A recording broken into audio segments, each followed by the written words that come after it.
USC, especially on a very new team?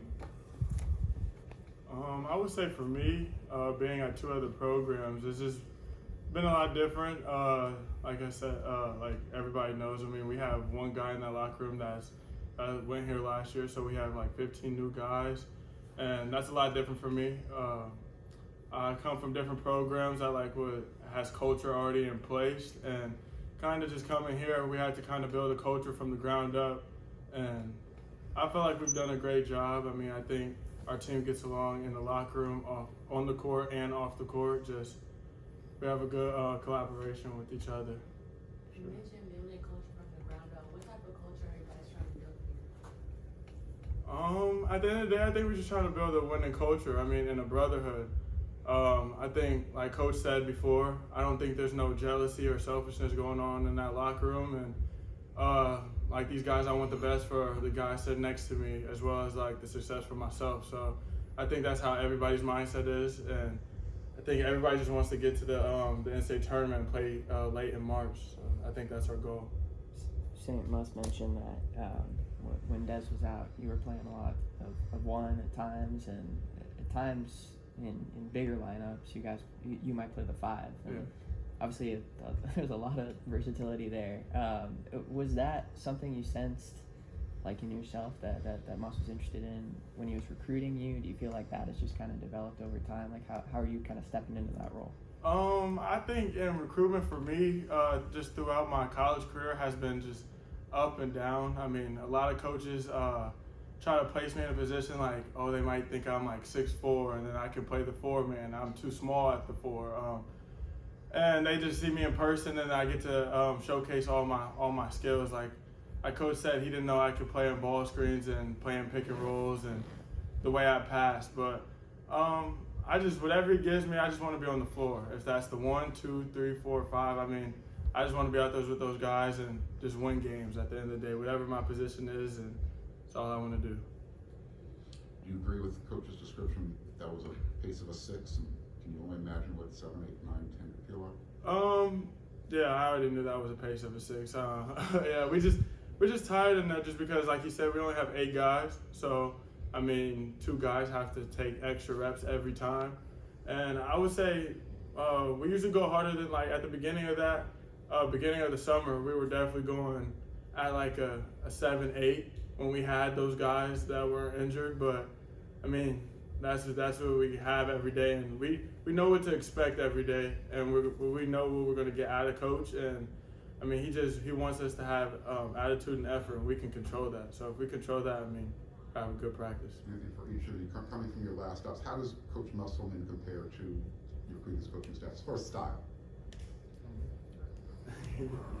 I feel like Coach Muss is definitely more intense than I'll probably say. I play for Juwan Howard. I feel like he's like a little bit more intense than Juwan, but he's very detailed. I feel like Coach Muss, every little thing matters to him. I feel like that's the difference between like him and a lot of coaches that have coached me before. I would say for me, like I just been talking about, like consistency. Like I said, you know what you're gonna get out of him every day, and he's gonna be the same guy. Like he can be your best friend at times, but then at times he's gonna be your biggest critic, and you just got to know that and take what he says. Take his words to like, don't take his words as like how he's saying it. Just take it as how it is, and at the end of the day, he wants best for you. So I would say just consistency is that. Yeah. I mean, I came from a winning spot too. Things I noticed between like just winning coaches and winning places, like they set a standard for you every day, and Coach knows that we're not going to be up to that standard. As soon as practice starts, he already on us. He's not going to let that happen. So that's one thing I really appreciate about him. What have you learned so far about this team in terms of what you think your strengths may be, your strongest areas? I think just extremely versatile, and just we have a lot of high character guys who know how to communicate with each other. And there's a lot of teams that are going to have a lot of talent, but they might not have that cohesiveness and ability to work together like we do. So I think it's going to take us a long way too. Eric said that in building this team, he intentionally kind of tried to build a roster of guys from programs that he respected or coaches that he respected, and he didn't recruit guys from programs that he didn't respect, and that's kind of seems like it's gone a long way towards you guys being able to instantly kind of pick things up, like know even just where to be in practice, that sort of thing. Like, being in this group, in this culture, do you sense that there's a benefit to, you know, guys who have experience playing for those kinds of programs, like that you guys are kind of have been able to get up to speed quicker than you might otherwise have been? I mean, yeah, you look at the players we have, we all came from winning programs. You know, all these coaches came from winning programs. And, you know, you think about it, just winners win. So all coming together, all working together, you know, it just come out to good things. I mean, I would say, just to piggyback on what Buzo said, just kind of like in my past programs, I've seen like loose links in the chain and in the locker room and stuff, and it kind of can just sink the whole team. Just even one guy can just sink the whole team, and I just don't think we have that in our locker room this year. And I think every guy, I think we're just like every link is tight and every bond is tight. So I feel like I said earlier, everybody wants the best for each other. What have you all done off the court to kind of build that bond and cohesion together? I feel like we just hang out every day and just kick it. Like we've done some team events and stuff, but like outside of that, like practice over, we just text each other like, what you doing? We just hang out. I was wondering, the sole survivor, so to speak, when you guys showed up, how did he take you under his wing, kind of show you around, show you USC, what USC's all about? Can you talk about that a little bit? I would say for me it was a little different. I was kind of the first recruit on campus, so I think at that time we might have had 3 coaches maybe that came with them from Arkansas. So it's a little different.